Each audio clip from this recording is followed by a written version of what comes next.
Mayor Isko, may nagpondo sa magulong protesta sa Recto. 216 na arestado. Inihayag ni Manila Mayor Isko Moreno na may paunang ulat ukol sa mga nagpondo sa kaguluhan sa Recto Avenue noong linggo sa gitna ng anti-corruption protests.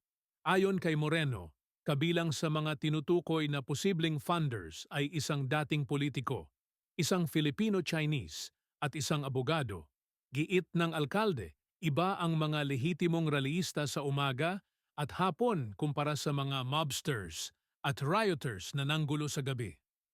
Batay sa datos ng Manila Police District, 113 katao ang unang nadakip dahil sa pambabato, paninira at pagsusunog ng gulong. Umabot na sa 216 ang nahuli at lahat sila ay kakasuhan.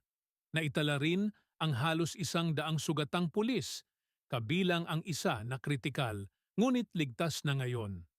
Nanawagan siya sa mga magulang ng mga inaresto na hikayatin ang kanilang mga anak na ibunyag kung sino ang tunay na nagpondo sa kaguluhan upang hindi sila lamang ang mapanagot.